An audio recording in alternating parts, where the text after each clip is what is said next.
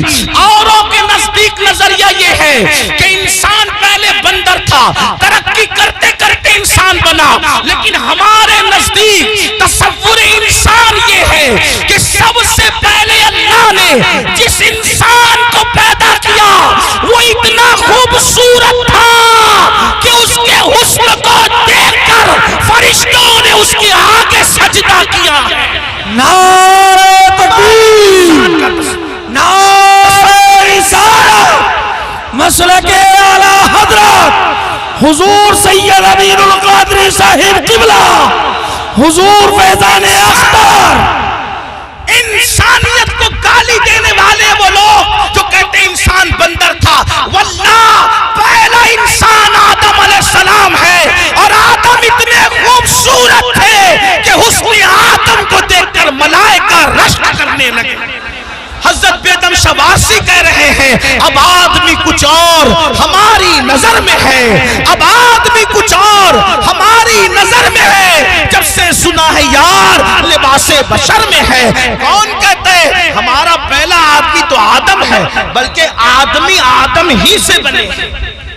حضرت آدم علیہ السلام نور محمدی لے کر آئے, لیکن یہ تفصیل اس پر نہیں عرض کرتا. بات کیا عرض کر رہا تھا؟ پہلا کھانا بن رہا ہے. اللہ نے جبریل علیہ السلام کو حکم دیا, جاؤ دنیا میں آگ نہیں ہے, آگ لاؤ. پہلی بار دنیا میں آگ آئی. حضرت جبریل گئے, حضرت مالک سے کہا. کون مالک؟ یہ حضرت مالک جہنم کے داروغہ ہیں, یعنی جہنم کا پورا نظام سسٹم اللہ نے ان کو سونپ رکھا ہے. تو حضرت مالک علیہ السلام کے پاس جبریل کہتے ہیں, جبریل علیہ السلام کہتے ہیں مالک حضرت آدم کو آگ کی ضرورت پیش آئی ہے, اس لیے جو ہے مجھے آگ دیجئے. اب ذرا توجہ کرنا, جہنم سے آگ دنیا میں آ رہی ہے. حضرت مالک نے کہا کتنی آگ چاہیے؟ کھانا پکانے کے لیے آدم کو آگ چاہیے, ایک کھجور اتنی, کھجور جتنی ہوتی ہے کھجور اتنی آگ مجھے دے دے تاکہ میں آدم کو لے جا کر کے دے دوں. حضرت مالک نے کہا اے جبریل, اگر کھجور اتنی آگ آپ جہنم سے دنیا میں لے کر جائیں گے تو ساری زمین بھی جل جائے گی, آسمان بھی جل کر بھسم ہو جائیں گے.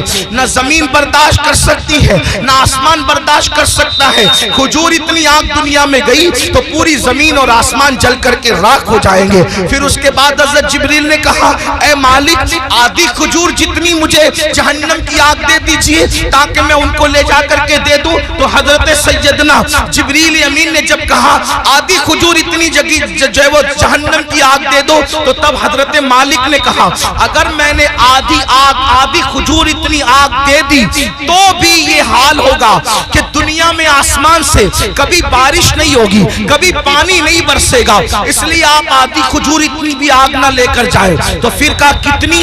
تو حضرت سیدنا مالک نے کہا آپ سوئی کے ناکے اتنی یا ایک ذرہ جتنا ہوتا ہے اتنی آگ لے جائیں, وہ بھی ڈائریکٹ نہ لے جائیں. اب میں اپنے بھائیوں کی توجہ چاہتا ہوں. دیکھو یہ سارے عنوانات بہت غور کرنے والے ہوتے ہیں, توجہ کرنے والے ہوتے ہیں. میرے بھائیوں, ہم آپ لوگوں کی محبتوں کا احترام کرتے ہیں, لیکن ایک بات آپ کو بتاؤں بتاؤں ہمارے فوٹو اور ہماری تصویریں قیمتی نہیں ہیں، بلکہ رسول اللہ کے یہ فرامین اہم ہے جو آپ کو سنانے کے لیے بلایا جاتا ہے، اور آپ بہت اچھے سے سن رہے ہیں، لیکن تھوڑی آپ کی توجہ چاہتا ہوں۔ اتنی لمبی روایت میں نے پڑھی، اب اصل جو ہے وہ جس مقصد کے لیے پڑھی وہ یہ ہے، حضرت جبریل نے ایک کھجور اتنی آگ مانگی، منع کیا گیا، آدھی کھجور اتنی آگ مانگی، منع کیا گیا کہ بارش نہیں ہوگی آسمان سے، پھر ایک ذرے کے برابر آگ دی گئی تو حضرت مالک نے کہا اس کو بھی ڈائریکٹ نہ لے جائیں بلکہ اس کو پہلے دھلا جائے، تو ذرہ برابر آگ حضرت جبریل کو حضرت مالک نے دیا۔ 70 مرتبہ جبریل علیہ السلام نے اس جہنم کی آگ کو رحمت کے پانی سے دھویا، اس کو واش کیا، دھویا، اور 70 بار دھونے کے بعد پھر اس آگ کو ذرہ برابر دنیا میں لایا گیا۔ لیجئے حضرت آدم، یہ کھانا بنانے کے لیے ہے، تو حضرت آدم نے فرمایا اس کو پہاڑ پہ رکھو۔ جب وہ ذرہ برابر جہنم کی آگ جس کو 70 بار دھویا گیا تھا، ندی کے پانی سے نہیں، نہروں کے پانی سے نہیں، دنیا کے پانی سے نہیں، بلکہ رحمت خدا کے پانی سے 70 بار اس ذرے کو اور ذرہ برابر آگ کو دھویا گیا تھا، اور جب حضرت جبریل نے اس کو پہاڑ پہ رکھا تو پہاڑ پہ وہ ذرہ برابر آگ پڑی تو پورا پہاڑ جل کر کے بھسم ہو گیا، اور وہ ذرہ برابر آگ نے جب پہاڑ کو جلا دیا تو وہ فوراً جہنم کی طرف لوٹ گئی۔ پہاڑ کے جلنے سے، اس آگ کے اثر سے جو دھواں نکلا تھا، وہ دھواں پتھروں میں، لوہے میں اور جن لکڑیوں میں آگ ہے ان میں گھس گیا۔ اللہ اکبر! تو یہ جو دنیا میں آگ دیکھ رہے ہیں، یہ آگ وہ آگ نہیں ہے، بلکہ اس آگ کے اثر سے جو دھواں نکلا تھا، وہ دھواں ہے جو یہ آگ دنیا کی آگ ہے۔ اب مجھے بتاؤ، ذرہ برابر جہنم کی آگ 70 مرتبہ رحمت کے پانی سے دھو کر دنیا میں لائی جائے، وہ پہاڑ کو جلا دے اور پھر جہنم میں لوٹ جائے، تو اس کے باقیات، اس کے دھوئے کے اثرات اتنی تیز ہیں کہ اگر جلا دے تو بستیاں جل کر خاکستر ہو جائے، اگر جلا دے تو انسان مر جائے، اگر جلا دے تو انسان کی آنکھیں اندھی ہو جائے، اگر جلا دے تو انسان کا دماغ کام نہ کرے۔ مجھے بتاؤ، 70 مرتبہ رحمت کے پانی سے ذرہ برابر آگ پر یہ اثر ہے، تو وہ جو جہنم کی پوری آگ ہے اس کا کیا حال ہوگا، اس کا کیا اثر ہوگا؟ اب اللہ اسی آگ سے بچنے کا حکم دے رہا ہے۔ اے مومنو، میرے محبوب کے غلاموں، میرے محبوب کا نام لینے والوں، میرے محبوب کا کلمہ پڑھنے والوں، اپنے آپ کو اس آگ سے بچاؤ۔ آپ مجھے بتائیں، جب یہ جہنم کی آگ کا دھواں ہے جو دنیا کی آگ ہے، ہم اس کو برداشت نہیں کر سکتے، تو وہ جہنم کے دہکتے ہوئے شعلے، وہ جہنم کے بھڑکتے ہوئے شعلے جس کے بارے میں حدیث پاک میں آیا ہے 3000 سال تک کے اس کو جلایا اور دہکایا گیا ہے۔ اب جہنم کی آگ مکمل سیاہ ہے، مکمل کالی ہے، اب وہ کس کے لیے ہے؟ آئیے اب ترتیب وار کچھ لوگوں کا ذکر سن لے۔ اللہ، کاش اپنی کمزوریوں پہ رحم کر کے، کاش اپنی کمزوریوں پہ رحم کر کے ہم اپنے آپ کو جہنم سے بچانے کی فکر کرتے، اپنے بچوں کو جہنم سے بچانے کی فکر